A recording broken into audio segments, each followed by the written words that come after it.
Jesus told a parable about 3 servants. 2 of them produced 100% return on investment, and Jesus praised both of them. But the servant who lost nothing, the man who protected his capital perfectly, Jesus called him wicked. Not poor, not unlucky, but wicked. Which is strange, because many Christians today believe the safest money strategy is the most righteous one. But in the parable of the talents, Jesus told a story that says the exact opposite. Most people think that Jesus warned people about having too much money.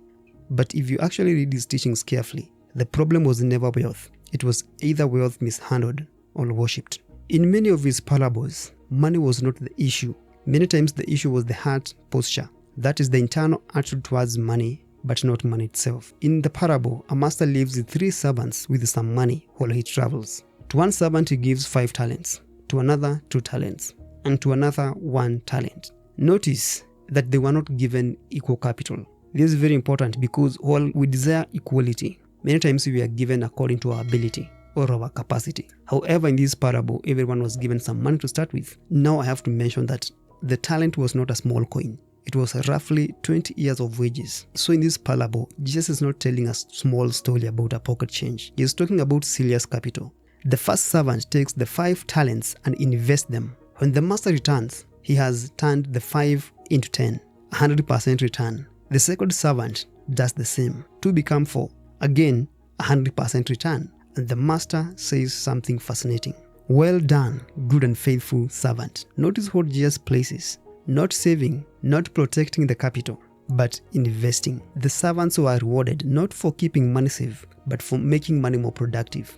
Now comes the surprising part. The third servant takes his 1 talent and does something that many people today will call responsible. He buries it. No risk, no loss. When the master returns, he gives back exactly what he received. Capital preserved, 0 loss. And the master responds with 1 sentence that shocks many people reading it. You wicked and lazy servant. Why did Jesus call this servant lazy and wicked? Because in Jesus' worldview of money, money is a tool, and tools are meant to produce, to work, not to be kept. For instance, if you bought a wheelbarrow and you kept it in the store and never use it, you violate the principle of use or the purpose for which it was designed. Think about it like this. If someone gives you a farmland and you refuse to plant anything on it, you didn't destroy the land, but you wasted the opportunity. Jesus treated the capital the same way. Money is stored human effort.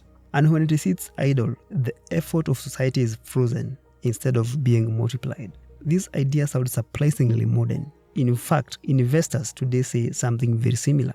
Money flows towards people who can allocate it well.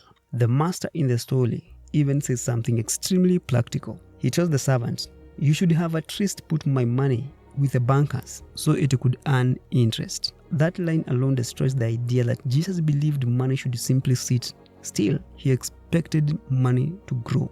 Even though the servants had different starting points, the reward was not based on how much they started with. It was based purely on what they did with what they received. And this is the philosophy of wealth that Jesus taught.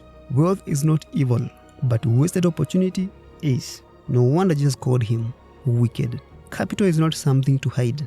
It is something to steward. And stewardship means turning potential into productivity. So the real question Jesus forces us to ask is not, is money good or bad? The real question is, what are you doing with the capital already in your hands? Because according to Jesus, the real danger was never having money. The real danger was burying it. Which raises a bigger question. If burying money was the problem, what did Jesus really teach about money? That is exactly what we break down in this video here.